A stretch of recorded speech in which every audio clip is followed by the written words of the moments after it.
de Jorge Ibargüengoitia. Los pasos de López. Narración: Abraham Arreola. Capítulo 1.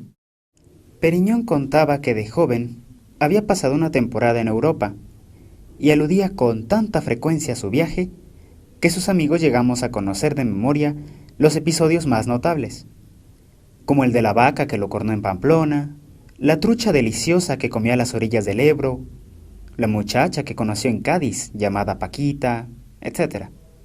El viaje había comenzado bajo buenos auspicios. Cuando estaba en el seminario de Huetámaro, Periñón, que era alumno excelente, ganó una beca para estudiar en Salamanca. Como era pobre, varios de sus compañeros y algunas personas que lo apreciaban juntaron dinero y se lo dieron para que pagara el pasaje y se mantuviera en España mientras empezaba a correr la beca.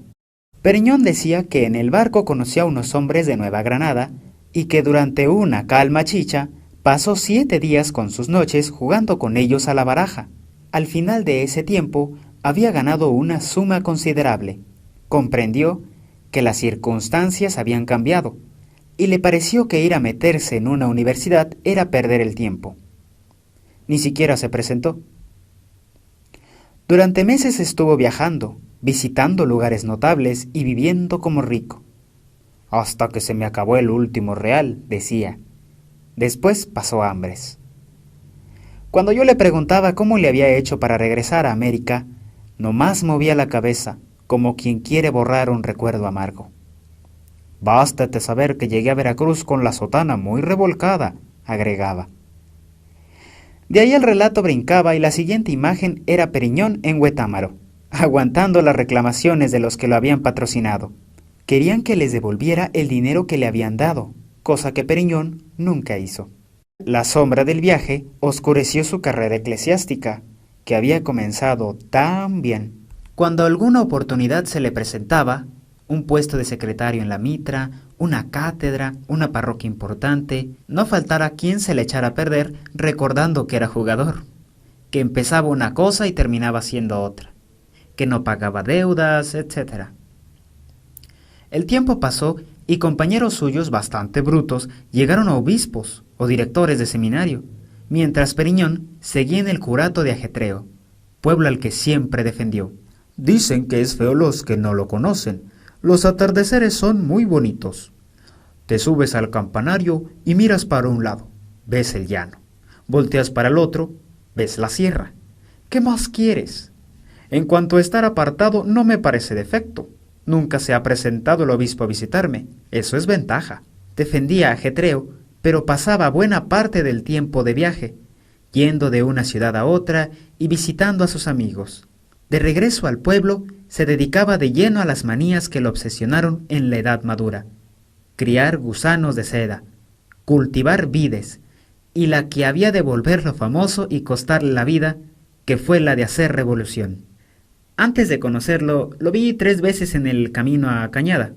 Era una mañana de junio. El cielo estaba azul fuerte y parecía que no existiera la lluvia, pero la noche anterior había caído un aguacero muy fuerte y el camino era un lodazal. La diligencia se había atascado y los pasajeros habíamos tenido que ir a pararnos en unas piedras para no estorbar ni enlodarnos. Las mulas tiraban, el cochero daba gritos y chicotazos, el ayudante empujaba. Entonces apareció Periñón, montado en su caballo blanco. Iba al pasito por el bordo entre la huizachera. Al ver nuestro contratiempo arrendó. Nos dio los buenos días y preguntó qué se ofrecía. El cochero contestó que nada, y Periñón siguió adelante, muy tranquilo, silbando una canción. Después supe que él mismo las componía. No llevaba sombrero y tenía la calva requemada por el sol. Se sabía que era padre por el alzacuello, pero en vez de sotana llevaba pantalones y botas con espuelas. Cabalgaba dejando colgar el brazo izquierdo, en cuya mano llevaba siempre la vara que usaba para espantar perros. El coche salió del atolladero. Seguimos el camino. Llegamos a un pueblo. Bajaron unos pasajeros y subieron otros. Más tarde, en el tramo firme que había en la ladera de un cerro, las mulas se echaron a correr y alcanzamos a Periñón. El caballo blanco andaba suelto y pastando. Su dueño estaba en la milpa con una pala en la mano rodeado de campesinos que lo miraban con atención y respeto, como si nunca hubieran visto hacer un agujero en el suelo. El tercer encuentro ocurrió pasando el mediodía, en la venta en que nos detuvimos para comer y cambiar de tronco. Aparte de la cárcel, no recuerdo lugar más inhospitalario. La ventera nos hizo entrar en un cuarto oscuro y ahí nos dio, de mal modo, frijoles y tortillas viejas. Regañó a un pasajero cuando lo vio orinar sobre una cerca de piedra y a mí, que pedí agua para beber, me la dio en un jarro, con la advertencia de que había que ir a sacarla de un arroyo que quedaba a más de 300 varas. Pasados esos disgustos salimos al portal listos para salir y ahí estaba Periñón. Se había recostado en una hamaca y se mecía empujándose con el pie. Se había quitado el saco para estar más fresco y platicaba con unos chiquillos. 2 sacerdotes que iban en la diligencia se acercaron a saludarlo. «Domingo, ¿qué andas haciendo?» «Estoy esperando a que la señora ventera saque el cabrito que me ha hecho el favor de meter en el horno», dijo él y se siguió meciendo. Al poco rato, en la diligencia, supe quién era, porque los que lo habían saludado dijeron: «Si el padre Periñón es tan listo, ¿por qué se queda en el curato de un pueblo tan feo?» «Porque así lo dispuso Dios», dijo el otro que no quería tocar el tema. El que contestó era el presbítero Concha, que ya llevaba en la cara las huellas de la enfermedad que habría de ponerlo en la tumba: delgadez extrema, ojos llorosos y piel transparente. Desde hacía tiempo le daban soponcios, en momentos inoportunos.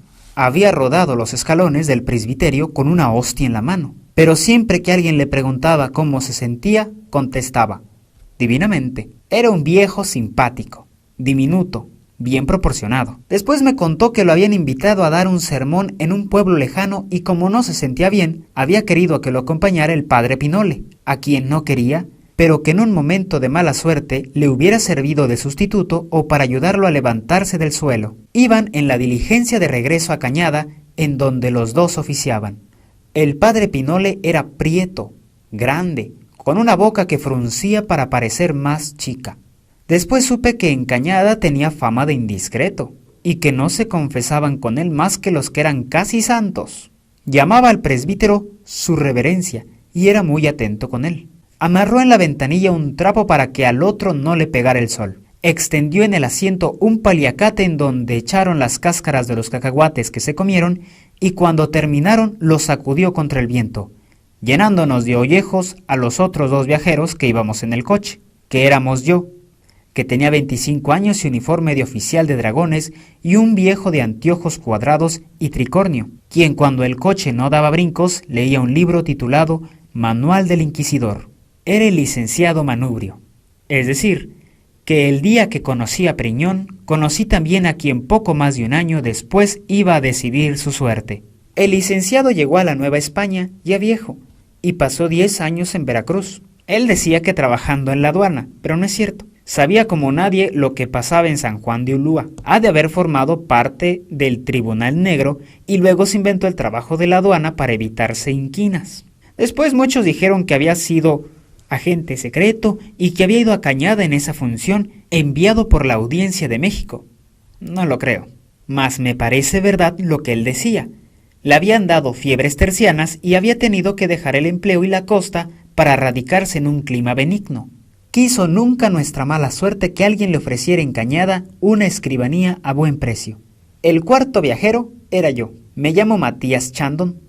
Soy artillero, pero serví entonces en un regimiento de dragones. Teníamos 2 años acantonados en Perote. Hacía unas semanas que se había sabido que en Cañada estaba formándose un batallón provincial y que estaba vacante la plaza de comandante de la batería y jefe de artificieros. La había solicitado por escrito y el coronel me había contestado ordenándome que me presentara pruebas de oposición el día 12 de junio. Por otra parte, el corregidor de Cañada, que era amigo de un amigo mío, al saber que yo había solicitado el puesto, me había hecho el favor de invitarme a pasar unos días en su casa. Durante el camino, los padres hablaron entre ellos, pero el licenciado y yo nomás para comunicarnos lo más indispensable. Era de noche y estaba lloviendo cuando llegamos a la venta de Tomás de López. El ventero nos dio la mala noticia. Aquí no hay nada más que un cuarto. Era enorme y tenía 7 camas. Mientras el padre Pinol y yo recorríamos rincones aplastando alacranes, el presbítero y el licenciado tentalearon las camas y se quedaron con las mejores. Después nos dimos la mano y dijimos quiénes éramos y de dónde veníamos. El licenciado sacó baraja y propuso jugar Paco Chico, mientras nos arreglaban la cena. Los demás aceptamos y en un ratito nos ganó 20 reales, cosa que el presbítero Concha nunca le perdonó. Para llegar a donde estaba la cena tuvimos que atravesar un corral a oscuras, porque un ventarrón apagó la vela. Cuando entramos en la cocina, el presbítero me dio un codazo y me dijo aparte: «El licenciado ya metió la bota en el lodo, me alegro». Antes de sentarse a la mesa, los padres rezaron y yo hice como que pensaba en Dios. El licenciado Manubrio, en cambio, se sentó, se amarró en el pescuezo una servilleta que tenía una mancha de mole y dijo: «Que nos traigan vino». El padre Pinole quería agua de chía, pero en aquella venta no había más que hojas de naranjo, que fue lo que bebimos. Cuando en la conversación salió que yo iba invitado a casa de los corregidores, el padre Pinole se estremeció de envidia. «Pues tiene usted buena suerte», me dijo, «porque yo nunca he entrado en ella». No era amigo de los corregidores, pero conocía su vida y milagros que expuso. Aquellos eran los meses que los Aquino pasaban en la casa de la Loma, que era un palacio. Allí estaba la mesa mejor servida del plan de abajo. Los que se sientan en ella, agregó, beben vinos que uno ni se imagina que existan. Dicen que hay noches en que llegan de visitas señoritas decentes y bailan danzas modernas. Y volviéndose al presbítero preguntó: «¿Verdad, su reverencia, que es así la vida en la casa de la Loma?» «Así es, más o menos», dijo el presbítero, y se comió un pedazo de tortilla dando por terminado el tema. Cuando salimos de la cocina se habían quitado el viento y la lluvia. Al ver la noche serena, el licenciado propuso dar unos pasos para ayudar a la digestión. A los padres les pareció que estaba como boca de lobo y prefirieron irse a acostar. Yo acepté. Fuimos por campos iluminados, no más por chupirus. Tropezamos con unas trancas, un perro salió a ladrarnos, oímos un ruidito de agua y después sentimos que ya habíamos metido los pies en el arroyo. Por fin dimos con un obstáculo, tan grande que no pudimos rodear y optamos por sentarnos en él. Era una piedra. Allí el licenciado Manubrio me relató la historia de la conspiración de Huetámaro. Había ocurrido el año anterior. 5 oficiales de las milicias y 3 sacerdotes, todos criollos, se juntaban en uno de los salones del obispado para tramar una revolución. Querían proclamar la independencia de la Nueva España, abolir los tributos reales y, lo que al licenciado Manubrio le parecía más espantoso, incautar los bienes de los españoles para distribuirlos entre los mexicanos, incluyendo las comunidades de indios. Pero sucedió que 2 de los conspiradores habían tenido un pleito. El licenciado ignoraba si por cuestión de mujeres o de deudas de juego. El caso es que uno, por hacerle mal al otro, fue con el intendente y delató la conspiración.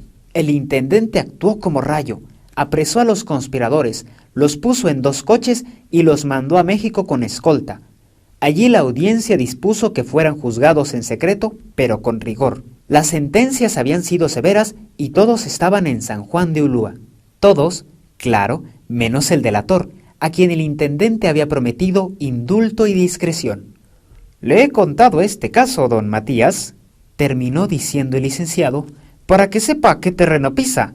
Usted viene de Perote, en donde la vida será aburrida, pero se respira un aire mejor. Las tropas de ahí son leales a la corona. Ahora va usted a un nido de víboras. Esa región está llena de criollos resentidos, gente incompetente que se siente postergada. He querido abrirle los ojos». Y me los abrió, porque hasta ese momento yo había creído que las revoluciones eran sucesos que ocurrían en el extranjero. Audiolibro grabado en el 2012. Narración: Abraham Arreola.